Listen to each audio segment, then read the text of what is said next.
Nawakaribisha tena katika mafunzo ama masomo yetu ya siku ya leo, tunapoendelea na kujifunza kupitia kwa kitabu ama waraka kwa Waebrania, na tunaendelea katika sura ya 6. Wakati uliopita tuliweza kufikisha mstari wake wa 12, ambapo tuliona ari ama tamaa ya mwandishi kuhusiana na waumini hawa ambao alikuwa ananenea. Tuliona akisema ni hamu yake ya kwamba kila muumini aendelee kuonyesha jitihada zile wakiwa wamejawa na uhakika watumaini hadi mwisho. Mstari wa 12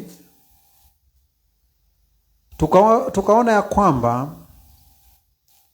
ya kwamba pia ilikuwa mapenzi ama ombi lake ya kwamba waumini wasiwe wazembe, wasiwe wavivu, ila wawe wafuasi ama wawe waigaji wa wale watu ambao kupitia kwa imani na uvumilivu wanarithi ahadi zake Mungu. Hapo ndio tuliweza kufikisha. Na sasa kuanzia mstari wa 13 kuendelea hadi mstari wa 17 tunaona sababu tumeambiwa ya kwamba tuige, tuwe wanafunzi wa wale watu ambao kupitia kwa imani na uvumilivu wanarithi ama wanapata ahadi za Mungu. Tunapewa mfano ya mtu mmoja wa imani ambaye anaitwa Abrahamu. Na kuna mahali nilisoma kwa Biblia nikaona ya kwamba Abrahamu akiitwa baba wa watu wote ambao wanaamini Mungu, ama kupitia kwa imani wanafanyika haki mbele zake Mungu. Kwa hivyo acha tusome kuanzia mstari wa 13 hiyo sura ya 6 hadi mstari wa 17, tuone tukipewa mfano wa shujaa mmoja wa imani ambaye ni Abrahamu, ambaye kupitia kwa imani, kupitia kwa uvumilivu wa masubira aliweza kupata ama kurithi ahadi ambazo Mungu alimuahidi. Kwa hivyo Hebrews chapter 6 from verse 13 to 17. Hebu tusome tuone.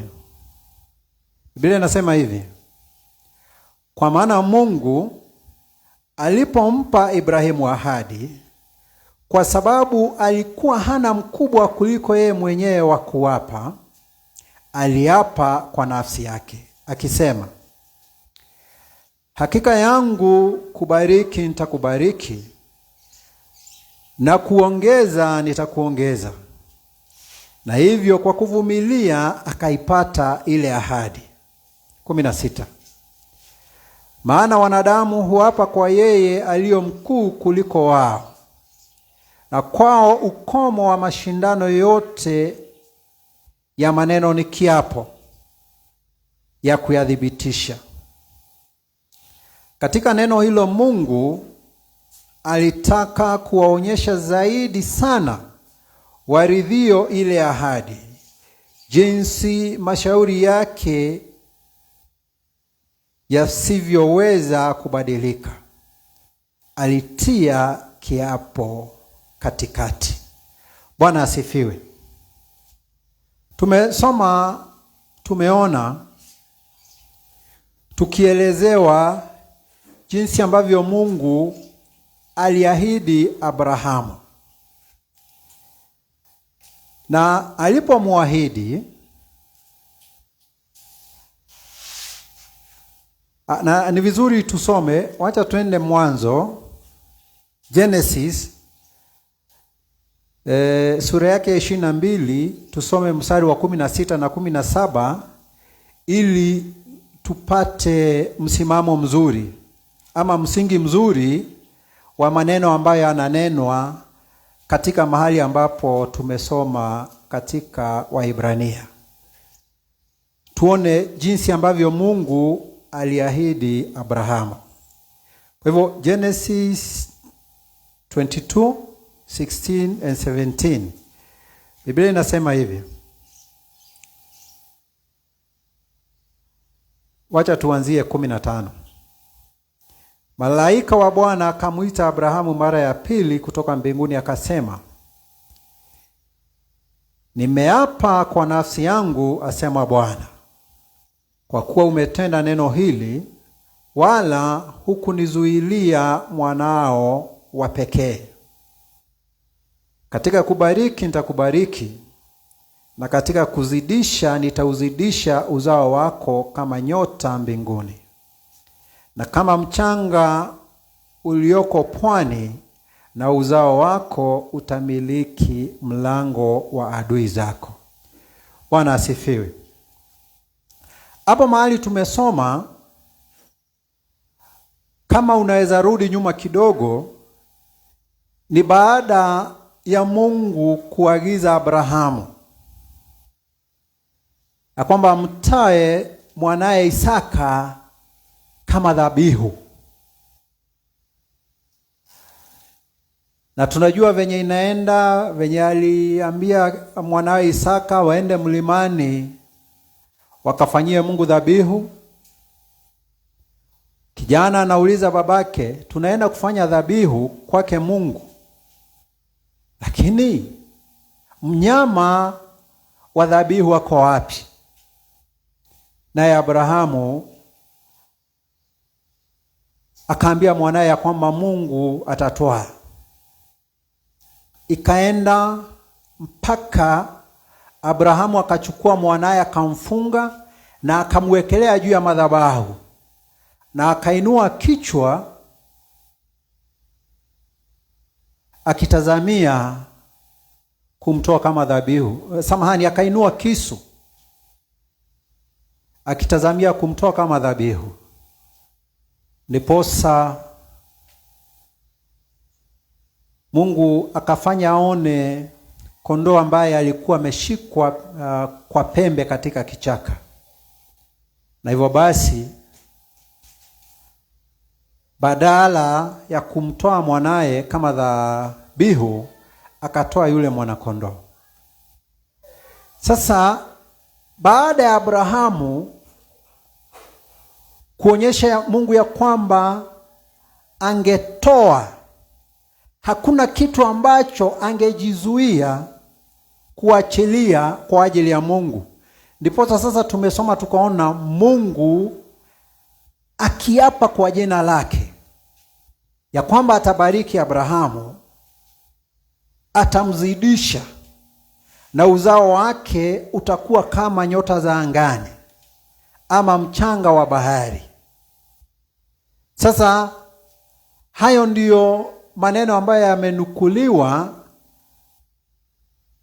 katika sehemu ambayo tumesoma, waraka wa Waebrania sura ya 6 mstari wa 13 hadi 17.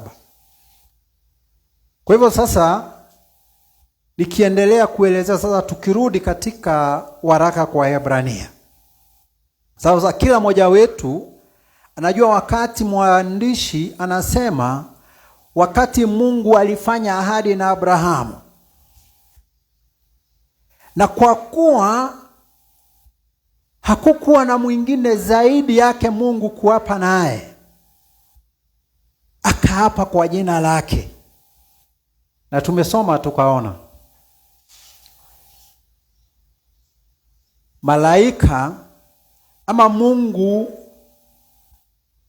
akijiwasilisha kwake Abrahamu kama malaika, akisema ya kwamba nimeapa kwa jina langu.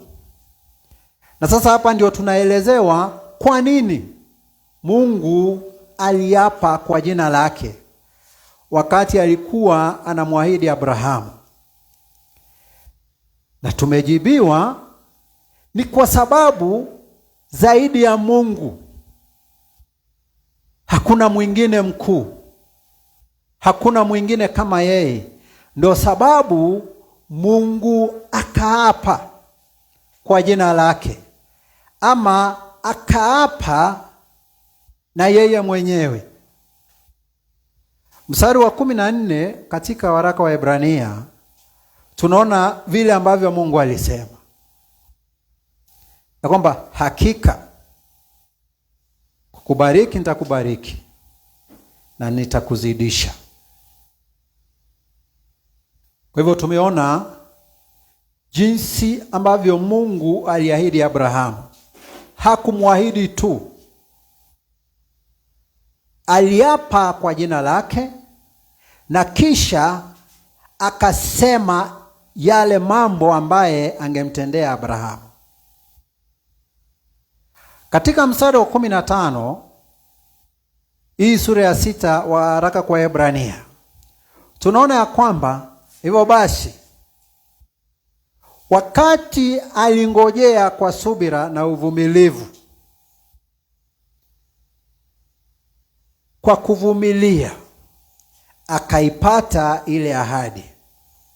Unaona, Mungu ameahidi Abrahamu ya kwamba atambariki na atamzidisha,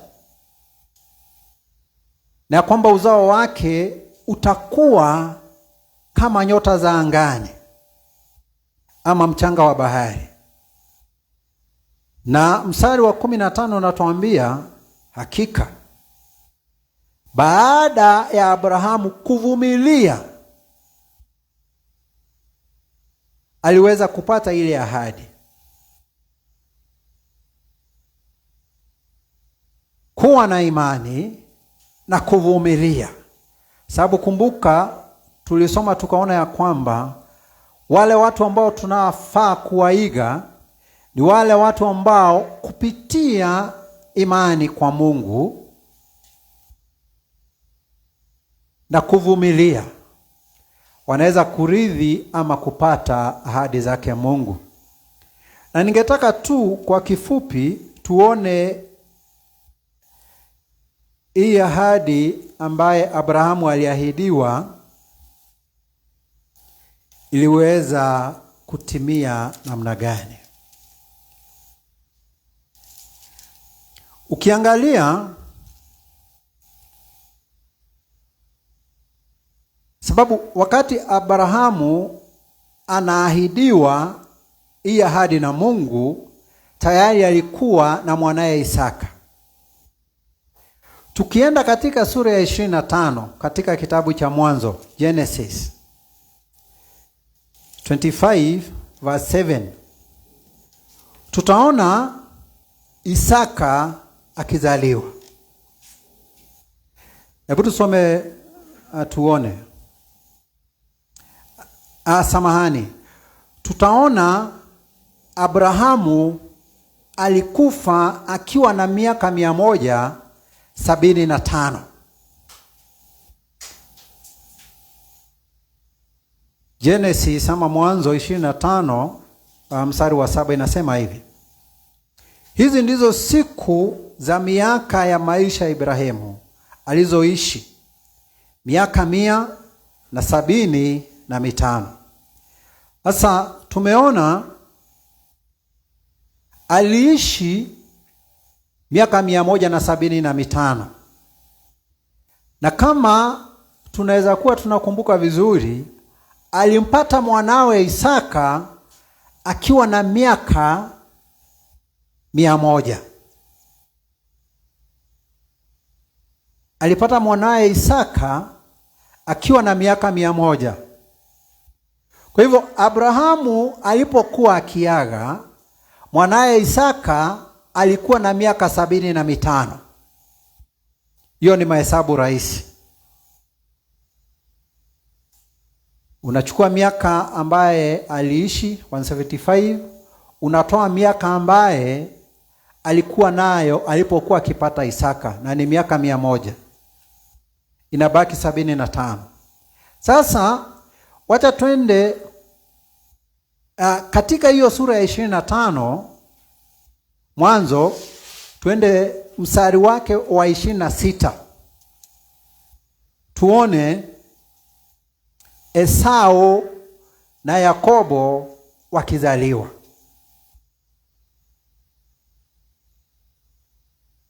Mstari wa 26 inasema hivi: baadaye,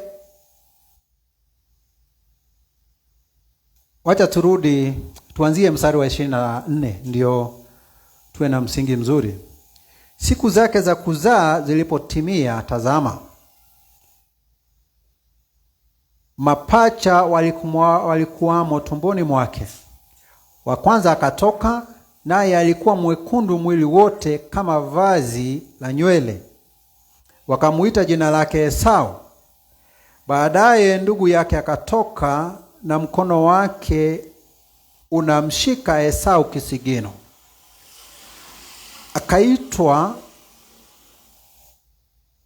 Akaitwa jina lake Yakobo.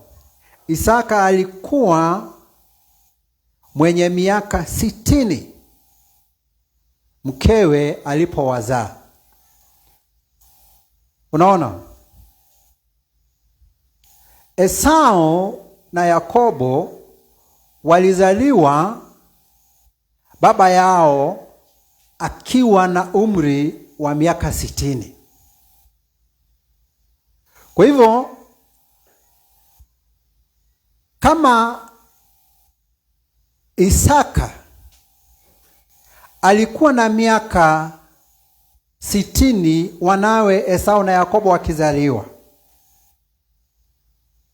na babake Abrahamu alikuwa na miaka 100 wakati Isaka alikuwa anazaliwa, ni kumaanisha kwamba wakati Isaka ako miaka 60, babake Abrahamu alikuwa miaka 160. Na tumeona ya kwamba alikufa akiwa na miaka 175. Ni kumaanisha hawa watoto Esau na Yakobo, ambao ni kizazi cha pili kutoka kwa Abrahamu, walizaliwa Abrahamu angali hai. Kwa hivyo sasa, si unaona ahadi ambayo Mungu alimwahidi ya kwamba atazidisha uzao wake, na ya kwamba uzao wake utakuwa mwingi kama nyota za angani ama mchanga wa baharini. Aliona kwa macho yake hilo jambo likitimia. Sababu kumbuka, kutoka kwa huyu Yakobo ndio wana 12 ambao ni makabila 12 ya nchi ya Israeli. Kwa hivyo bila shaka sababu ya Abrahamu kungoja kwa imani na uvumilivu aliona ahadi ambaye Mungu alimuahidi ikitimia. Sasa hii ni himizo ama sisitizo kwa lile jambo ambalo tulisoma wakati wa mwingine. Ati nia, mapenzi ama ombi la mwandishi ni ya kwamba tufuate ama tuige wale watu ambao kupitia kwa imani na kuvumilia wanarithi ama wanapata ama wanashiriki ama wanaona ahadi zake Mungu zikitimia. Tumekumbushwa kupitia kwa Abrahamu ambaye mahali pengine Biblia imemnukuu kama baba wa wale watu wote ambao wanaamini. Kwa hivyo tuendelee kumwamini Mungu katika kuvumilia, na hakika sababu tunaona Mungu akiahidi kitu, kama Mungu amekuahidi atatimiza. Kile ambacho kinatakikana kutoka kwetu ni kuendelea kumwamini huyu Mungu hata kama mambo yote yanaonekana kama yako kinyume. Ni kuvumilia hata kama inaonekana ni kama ahadi haitimii ama wakati haufiki. Vitu mbili za maana sana: imani na uvumilivu. Bila mmoja wapo ya hizo vitu mbili, ndugu yangu, dada yangu, hauwezi pokea ama ahadi ya Mungu kwako, utakosa kuitimiza.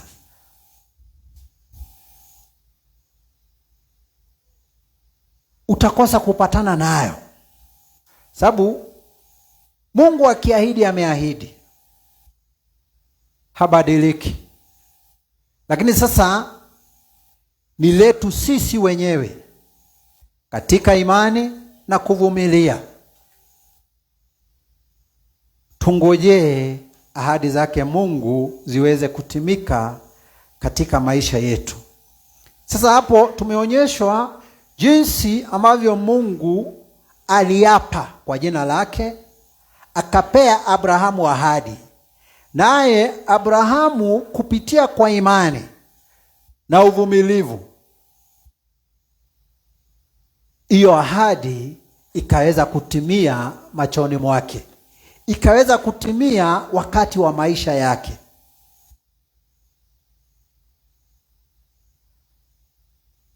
Mstari wa 16, sasa tunaonyeshwa, tunaletewa kulinganisha kwa jinsi ambavyo Mungu aliapa na vile ambavyo wanadamu tunaapa. Mstari wa 16 unasema hivi: maana mwanadamu huapa kwa yeye aliyo mkuu kuliko wao, na kwa ukomo wa mashindano yoyote ya maneno ya kiapo kwa kuyathibitisha. Ni ya maneno ni kiapo kwa kuthibitisha. Kwa sasa hapa tunaona sehemu mbili za kiapo cha wanadamu. Jambo la kwanza ama sehemu ya kwanza ya kiapo cha mwanadamu ni ya kwamba mwanadamu anaapa kwa yule aliye mkuu kuliko yeye.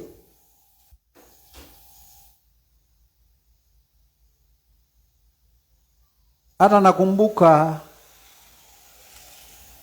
tukiwa wadogo. Hata siku hizi bado nasikia hata watu wakubwa wakisema hivyo. Ukijaribu kuambia mtu kitu anaona ni kama haamini, unamwambia haki ya Mungu na unalamba mchanga. Unasema haki ya Mungu sikudanganyi. Haki ya Mungu ni hivyo nimekuambia. Ingawa hiyo ilikuwa na utoto ndani yake na kutoelewa maana ya kiapo. Kwa hivyo sehemu moja ya kuapa ni ya kwamba mwanadamu anaapa kwa aliye mkuu kuliko yeye. Na tunajua aliye mkuu kuliko wanadamu wote ni Mungu. Hata tunaonanga kama ni wakati watu wanaingia kwa ofisi, wakipata kazi, wakikubwa kiapo, wanasema I swear before the Almighty God. Alafu sasa mambo yanafuatilia ya kwamba nitafanya kazi ambayo nimepewa ama kazi ambayo inahusiana na hiyo ofisi kwa mujibu wa sheria na utaratibu wote, vile vile ikiendelea hivyo. Kwa hivyo mwanadamu anaapa kwanza kwa jina la Mungu ambaye ni mkuu kuliko yeye. Alafu sasa inafuatiliwa na hayo maneno ya kiapo. Hayo maneno ambaye mtu anasema anafanya ama hatafanya. Na mwanadamu akishafanya hivyo, hiyo inakuwa ni mwisho. Inakuwa ni mwisho wa mabishano ama mng'ang'ano wowote zaidi ya hapo, kuliko kuhusiana na yale maneno ambayo mwanadamu anasema. Isipokuwa siku hizi naye watu wanakula kiapo kimchezo, kimzaha tu, na wanakuja kufanya mambo ambayo waliapa hawatafanya. Ama wanakuja kutofanya yale mambo ambayo waliapa watafanya.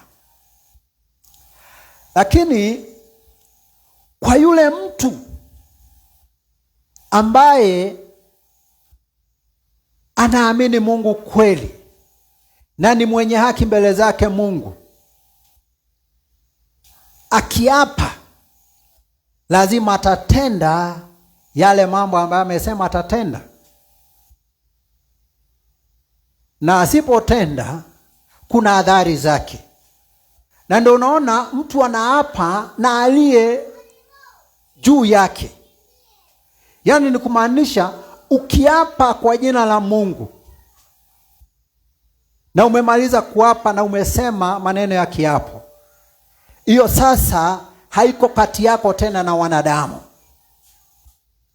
Ni baina yako wewe na Mungu ambaye umeapa kwa jina lake. Mfano mzuri, nakumbuka kuna mahali katika Agano la Kale, sikumbuki ni wapi hasa, Biblia inasema ya kwamba Bwana angeshuku ya kwamba mke wake sio mwaminifu kwake, angeenda apeleke lile jambo mbele, na mke wake naye aitwe, aulizwe kama maneno yanayosemwa na mumewe ni ya kweli ama sio ya kweli.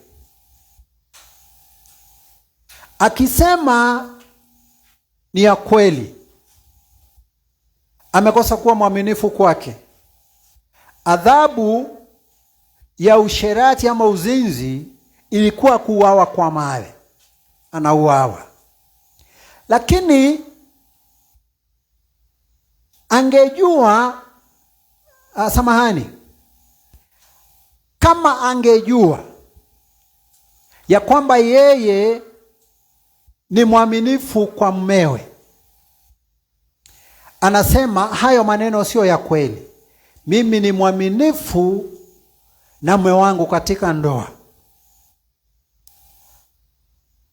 Kuna kinywaji ambayo kilikuwa kinaitwa gal water. Ni kama maji makali kama nyongo.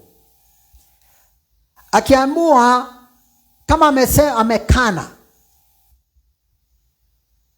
anakunyusha hiyo maji na anaapa.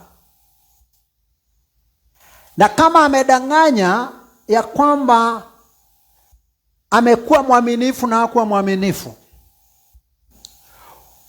ujue nguvu na uwezo wa kiapo. Tumbo lake lilikuwa linaanza kufura mara moja. Sababu gani? Umeapa kwa jina la Mungu na umedanganya. Sasa hiyo sio yako na mmeo ama wanadamu ama wazee ambao wanasimamia hiyo shughuli. Umekuwa umejiachilia kwake Mungu. Sasa adhabu ya mtu kama huyo kutoka kwa Mungu ilikuwa tumbo yake inaanza kufura. Nguvu ya kiapo. Kwa hivyo, unajua naye watu sahi wanaweza jiuliza, kwa nini watu tunaona wakiapa wanakosa kutenda kulingana na kiapo, na tunaona maisha yao bado yanaendelea, na hatuone Mungu akiwaadhibu? Ni sababu Mungu ni mvumilivu. Anaendelea kupea watu kama hawa nafasi waweze kutubu. Sababu ni mapenzi ya Mungu ya kwamba kila mtu aweze kutubu. Kwa hivyo, wewe ambaye ni mwenye haki, usishawishike na wasio haki ya kwamba wanatenda mambo yasiyo haki na maisha yao yanaendelea kawaida. Wewe naye ambaye sio mwenye haki na unaendelea kutenda maovu na mambo yako yanaendelea kama kawaida, ujue sio ati wewe ni mjanja sana. Usifikiria kwamba wewe ni mchoraji sana. Hapana. Ni rehema za Mungu tu. Ni Mungu anakuhurumia akitazamia kama unaweza badilika. Kwa hivyo,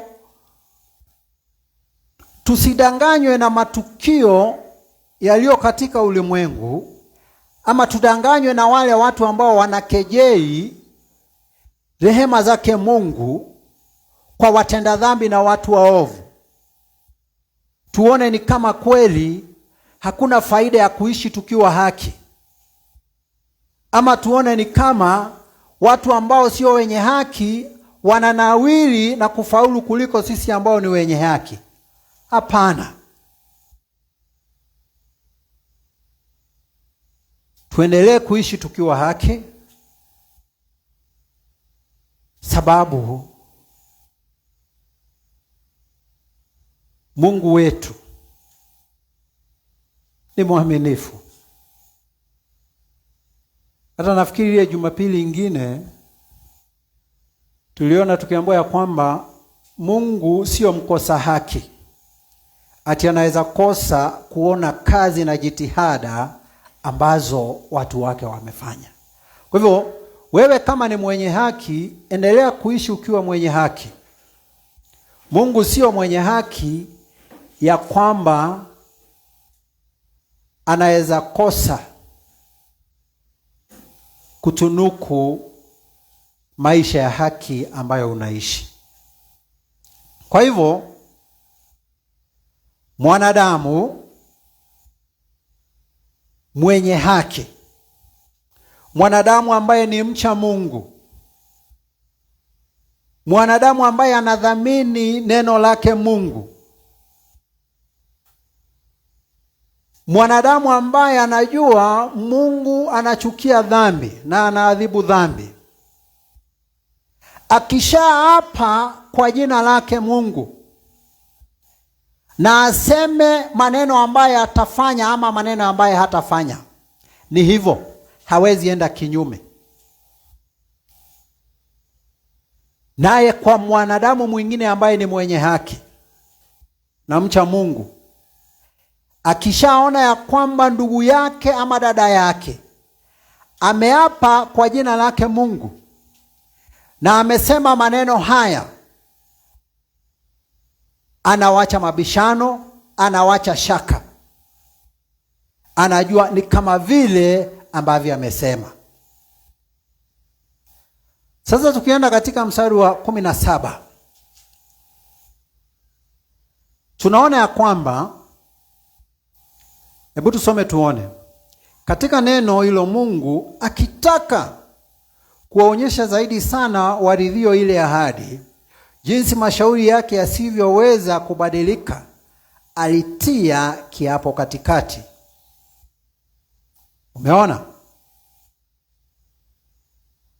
Alitia kiapo katikati.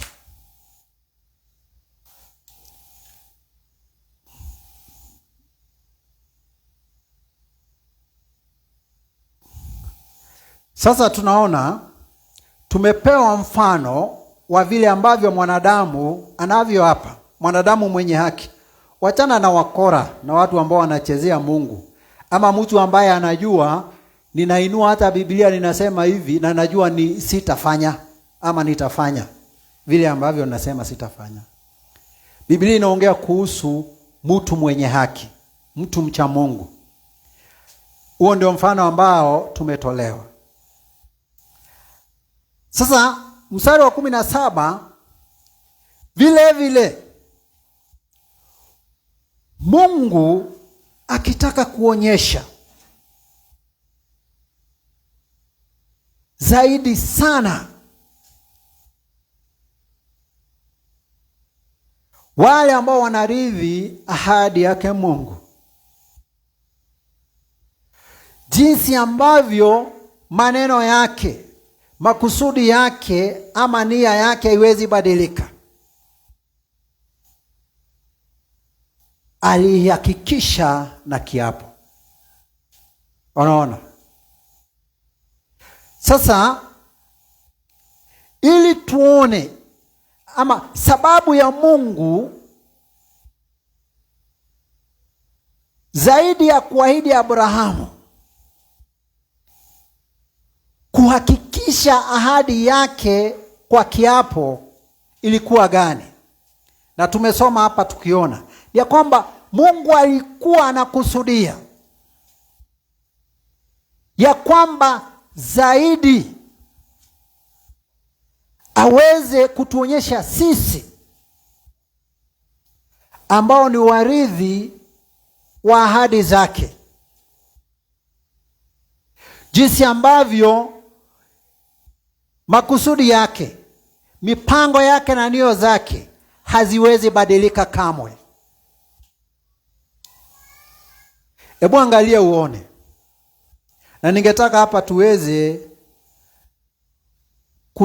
kuangalia kwa undani ile wakati Mungu alikuwa anaahidi Abrahamu ya kwamba atambariki na atamzidisha na uzao wake utakuwa mwingi kama nyota angani ama mchanga wa bahari. Sababu angesema hivyo na ikuwe hivyo, sababu ni Mungu. Sio lazima angeapa. Na inajulikana ya kwamba Mungu akisema amesema. Sababu ya Mungu kuapa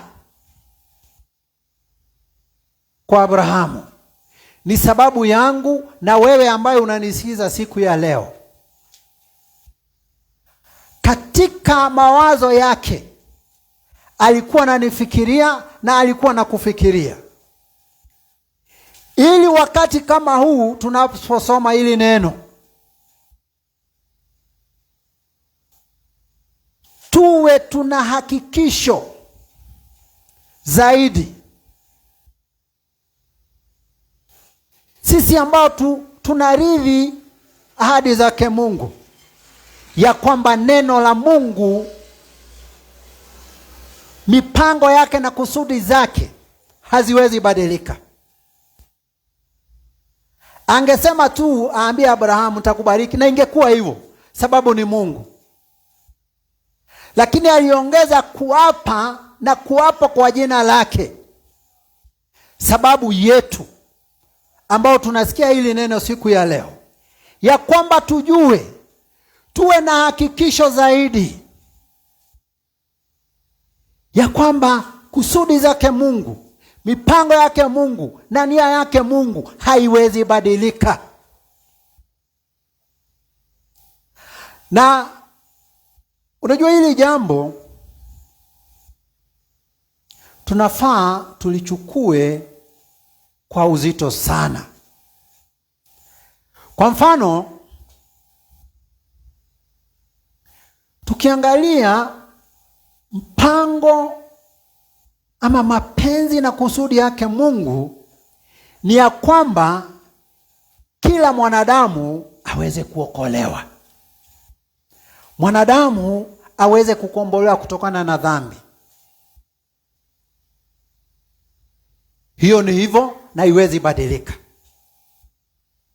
Na iwezi badilika kwa nini? Sababu yote ambayo Mungu alihitaji kufanya kwa ajili ya ukombozi wa watu yameshafanyika. Alikuja kama Yesu Kristo na akajitoa kama dhabihu ya ondoleo la dhambi. Kwa hivyo mipango na kusudi ya Mungu kuhusu wokovu wa nafsi za wanadamu hauwezi badilika. Hakuna wakati utafika Mungu abadilishe mambo kuhusu wokovu na ukombozi wa wanadamu, sababu ahadi yake haibadiliki. Katika Agano la Kale Mungu ameongea kwa njia kuu kupitia watumishi wake manabii kuhusu kuja kwa Yesu Kristo kama mkombozi wa watu wake Mungu. Na alishakuja, hakuna kurudi nyuma. Hiyo ni habari njema kwetu sisi ambao tumepokea uokovu, sababu hiyo ndio mpango na kusudi ya Mungu kuhusu wokovu wa wanadamu. Aje kama Yesu Kristo, ajitoe kama dhabihu msalabani, afe na afufuke siku ya tatu, ili habari ya wokovu iweze kuhubiriwa ulimwengu kote, kuanzia Yerusalemu. Habari ya kutubu kwa ajili ya ondoleo la dhambi ihubiriwe kote ulimwenguni. Wote watakao muamini wabatizwe katika jina la Baba, Mwana na Roho Mtakatifu, na wawe wanafunzi wake. Na ya kwamba atakuja tena kuchukua walio wenye haki machoni mwake, walio muamini, waliotubu dhambi zao na wakampokea kama Bwana na Mwokozi maishani mwao. Huo ndio mpango wa Mungu, na hauishi hapo. Kwa wale ambao wamemkataa, watakutana na ghadhabu yake, watakutana na hukumu yake, na hatimaye watatupwa katika ziwa la moto. Hiyo sio habari mzuri kwa wewe ambaye haujapokea uokovu. Lakini Hakuna kitu unaweza fanya kuhusiana na mpango na utaratibu huo wake Mungu. Lile ambalo unaweza fanya ni kutoka katika upande wa kukutana na ghadhabu na hasira yake Mungu wakati wa hukumu, na kuingia katika hawa ambao watakuja wachukue na wadumu naye milele na milele katika uwepo na utukufu wake. Hakuna kitu unaweza badilisha. Mipango na kusudi zake Mungu hazibadiliki. Wakati Hawa alidanganywa na shetani, akala tunda ama akaingia katika dhambi, na akashawishi Adamu kuingia katika dhambi. Mungu wakati alikuwa na hukumu, mwanamke akisimamiwa na Hawa, mwanaume akisimamiwa na Adamu, na shetani akisimamiwa na nyoka, kuna jambo alisema ya kwamba ataweka uadui kati ya uzao wa mwanadamu na uzao wa nyoka, na kwamba mwanadamu atakuwa akikanyanga nyoka kichwa, naye nyoka atakuwa akimchoma mwanadamu katika kisigino. Na hivyo ndivyo inafanyika wakati huu. Mfano, lakini ulikuwa mfano wa Yesu Kristo kuja kumaliza shetani na nguvu na mamlaka yake kwa wanadamu. Kutoka kitabu cha Mwanzo, Mungu akatuonyesha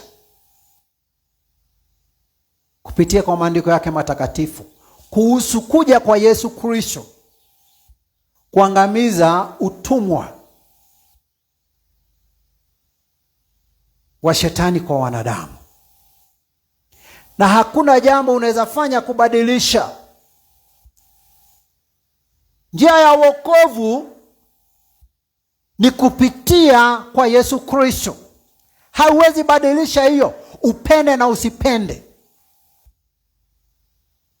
Haya, Yesu Kristo ndiye njia, ukweli na uzima. Hakuna atakayeweza kwenda kwa Mungu bila kumwamini kama Yesu Kristo. Upende usipende, hauwezi badilisha.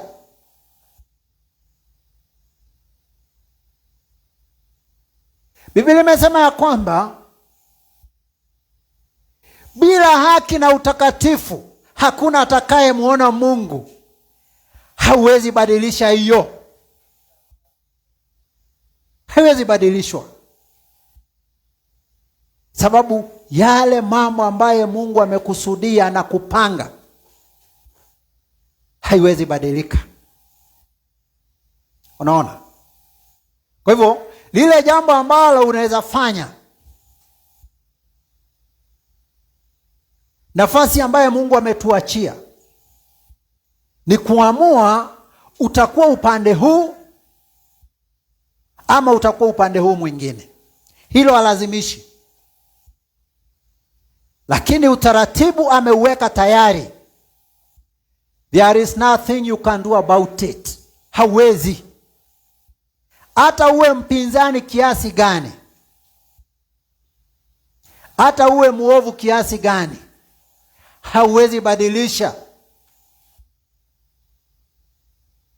ya kwamba hakuna jina lingine hapa duniani ambalo limepeanwa kupitia kwake ambalo watu wanaweza okolewa ila jina la Yesu Kristo. Haijalishi umeingia katika dini kiasi gani, Haijalishi umeingia katika utamaduni kiasi gani. Haijalishi umeingia katika dhambi kiasi gani. Hauwezi badilisha vile ambavyo Mungu amekusudia na amepanga. Lakini wewe mwenyewe unaweza badilika, uingie katika mpango na kusudi zake. Lakini mipango na kusudi za Mungu na neno lake haliwezi badilishwa. Haliwezi badilishwa. Unajua hata Yesu alipokuwa hapa ulimwenguni, alikuwa anaambia watu ya kwamba wamewachana na sheria za Mungu na wakajiundia sheria za wanadamu. Na wakaambia kwamba, na walikuwa wanaelekeza watu kufuata hizo sheria zao. Lakini haikubadilisha sheria za Mungu. Zilibaki ziko. Licha ya watu kuondokea sheria za Mungu na kujifanyia sheria zao. Hata katika wakati huu tunaishi, kuna watu wamejitafutia njia na mbinu badala. Wanadanganya watu, utafanya hivi ndio uweze kuokolewa. Utafanya hivi ndio uweze kukombolewa. Na watu wanazifuata. Lakini hiyo haibadilishi ya kwamba hiyo sio njia. Njia ya ukweli ni Yesu Kristo. Maneno yake Mungu, ahadi zake, mipango yake haiwezi badilika. Na ndo sababu lile jambo ambalo angesema tu na liweze kutimika, akaongeza kiapo, na sio kiapo tu, kiapo kwa jina lake. Ili sisi ambao tunamsikiza wakati huu tuweze kushawishika zaidi. Tuweze kudhibitika zaidi ya kwamba ahadi ambazo Mungu ametuahidia tangu mwanzo wa hiki kitabu, from Genesis to Revelation, ya kwamba hizo ahadi zitatimia. Sababu hakuna kitu kinaweza badilisha. Wacha kwa haraka tusome mstari wa 18 hadi 20 ili tuweze kumaliza. Mstari wa 18.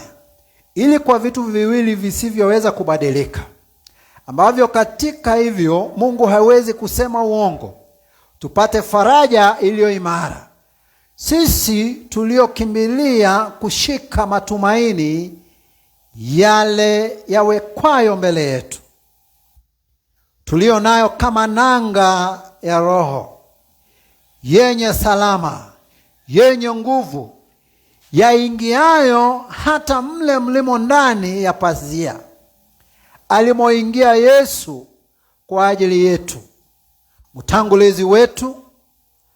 Amekuwa kuhani mkuu hata milele kwa mfano wa Melkizedeki. Unaona? Hii misari inaendelea kutuonyesha sababu ya Mungu kuapa ni ya kwamba tudhibitike zaidi, tuwe na hakikisho zaidi kuhusu tumaini letu, ambalo tumeambiwa tumaini letu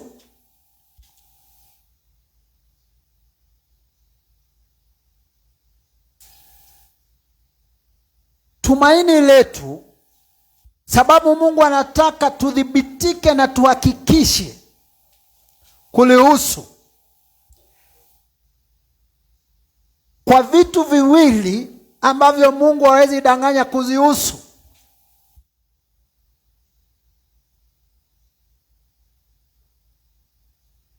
Na nikisema hapa niseme hivi.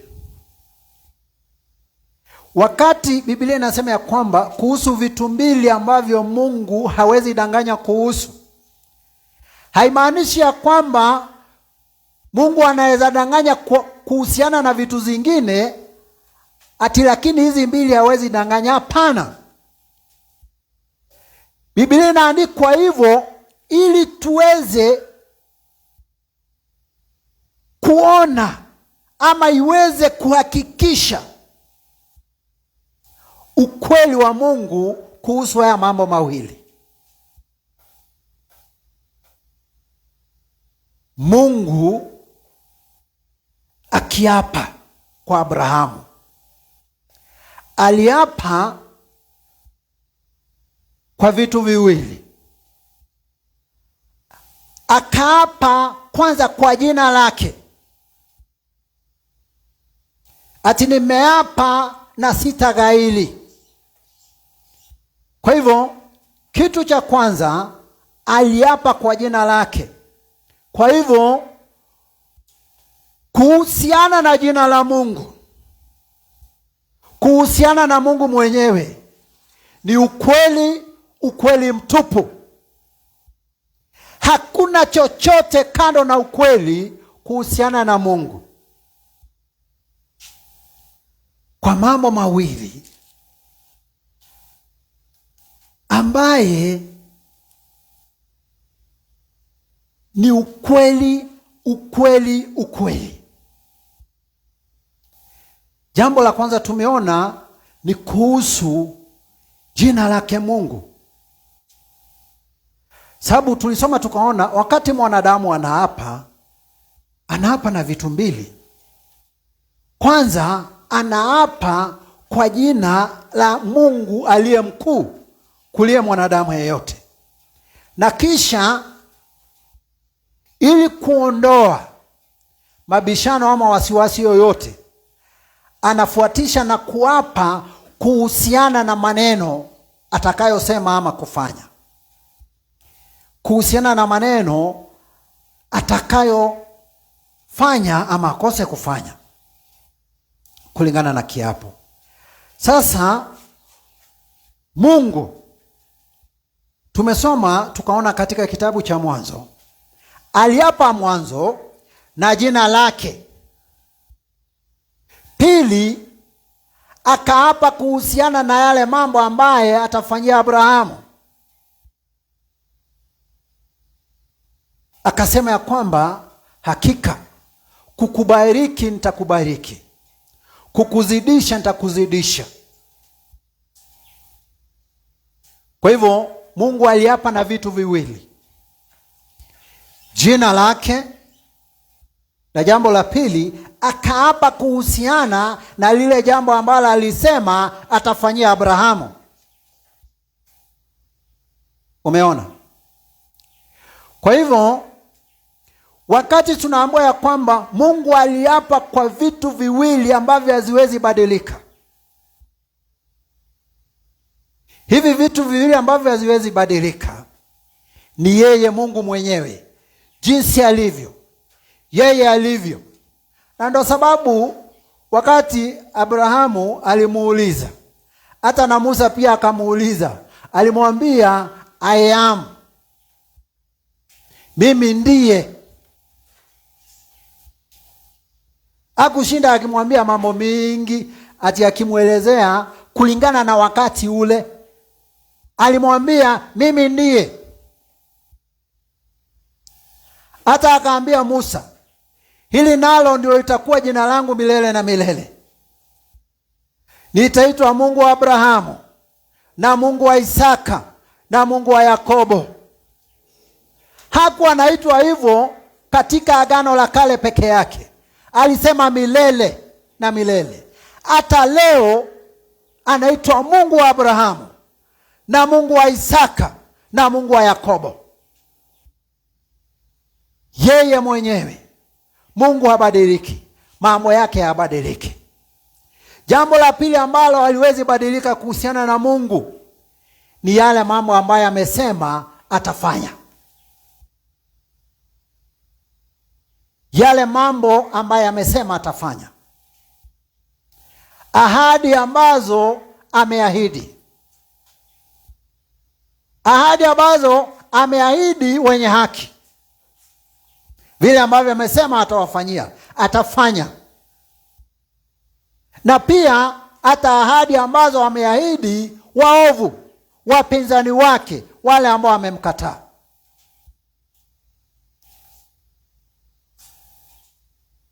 Hakuna kitu inaweza badilisha vile ambavyo Mungu ameahidi kufanyia wenye haki.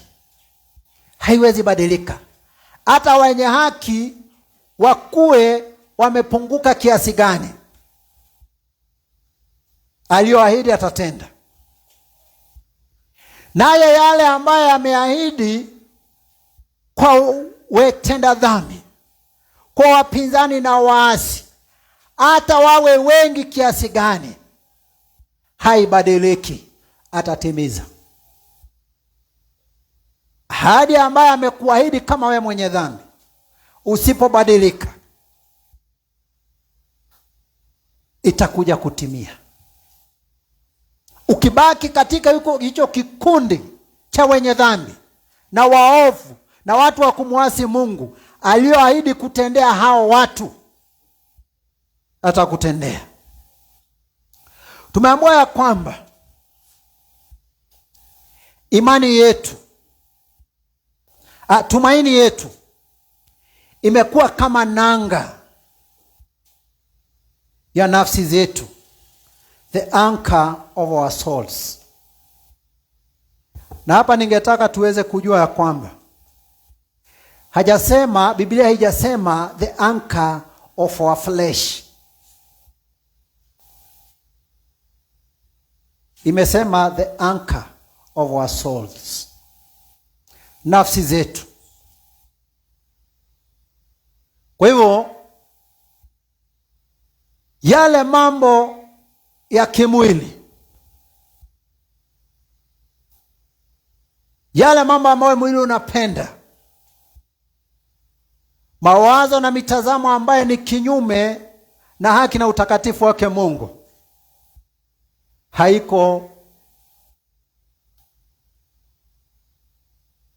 haijaning'inia katika tumaini letu. Kwa hivyo our hope is salvation for our souls. Na unaona hapo mbele mstari ukienda kuisha, tunaonyesha kwamba tumaini letu ni kuingia katika patakatifu patakatifu. Na tunaambiwa ya kwamba mtangulizi wetu Yesu Kristo alishaingia mahali pale. Kwa hivyo tumaini letu ni nafsi zetu, sio miili yetu, sio fikira zetu, ni nafsi zetu kuingia patakatifu patakatifu, pale ambapo mtangulizi wetu Yesu Kristo alipoingia. Hiyo ndio tumaini letu. Na kuna mahali pengine Biblia inasema ya kwamba our great hope. Unajua, tunapoishi maisha tunayoishi, kuna mambo ambayo tunatarajia Mungu atufanyie, lakini hakuna tumaini ambalo tunafaa kuwa nalo ambalo limepita nafsi zetu kuwa pamoja na Yesu Kristo, kuingia pale patakatifu patakatifu ambapo Yesu Kristo alitangulia kuingia. Unajua, ukisoma, enda usome katika Injili kulingana na Luka sura ya 23 mstari wa 44 hadi 46. Utaona ya kwamba wakati Yesu alisema ya kwamba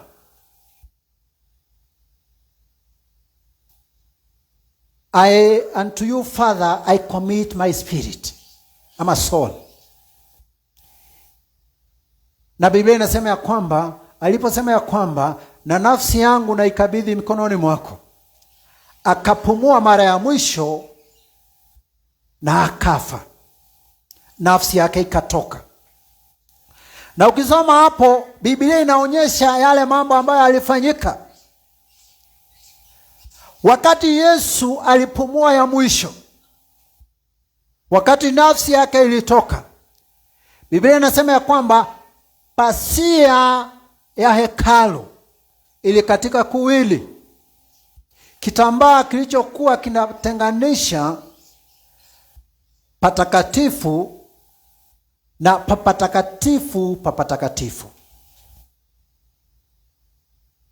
yani the curtain that was between the holy place and the most holy place tore into two. Na sasa hapa ndio ukienda usome Waebrania 10 mstari wa 19 hadi 22, utaona ya kwamba wakati hiyo pasia ya hekalu ilikatika kuwili, nafsi ya Yesu Kristo ikaingia patakatifu pa patakatifu, ikaingia mahali ambapo utukufu wa Mungu ulikuwa unaonekana. Sababu ukienda ukisoma kitabu cha Kutoka sura ya 26 31 to 33, Exodus 25 17 to 22, utaona kile kitambaa, pasia na patakatifu patakatifu, na ya kwamba katika kile kifuniko cha sanduku la agano, hapo ndipo Mungu, utukufu wa Mungu ulikuwa unakuja pale, na Mungu anakutana na kuhani mkuu wakati ya siku ya upatanisho. Kwa hivyo wakati Yesu Kristo alikufa msalabani na kitambaa cha pasia cha hekalu kikakatika kuwili, kumaanisha ya kwamba kilichokuwa kule katika patakatifu pa patakatifu kiliweza kuonekana na yule mtu ambaye hangeweza, mtu asiye wa kawaida. Kumaanisha Yesu, ama picha ya Yesu kuingia katika utukufu wake Mungu. Na hilo ndilo tumaini letu, ya kwamba nafsi zetu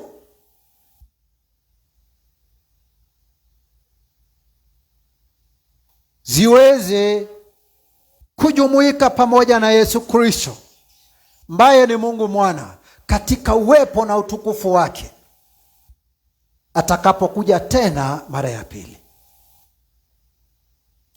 Bwana Yesu asifiwe. Kwa hivyo tumaini letu kuu ni nafsi zetu kuingia katika uwepo na utukufu wake Mungu, na Yesu alishatutangulia.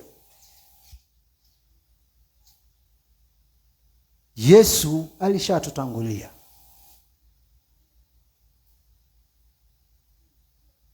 Na Yesu alisema hivi, anaenda kwa Mungu Baba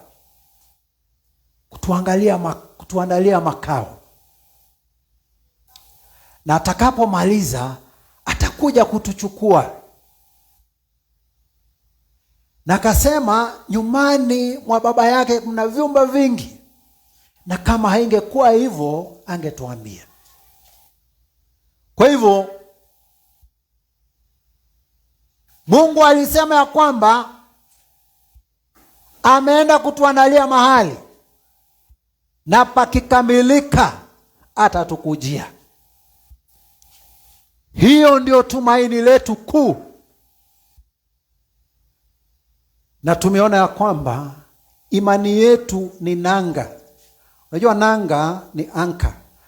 Ukienda pale baharini, meli zikikuja, kuna vitu anga zimetengenezwa, nafikiri ni chuma zimechimbiwa na kukorogewa kutoka huko chini. Mahali meli inakuja inafungiliwa, inatolewa mizigo,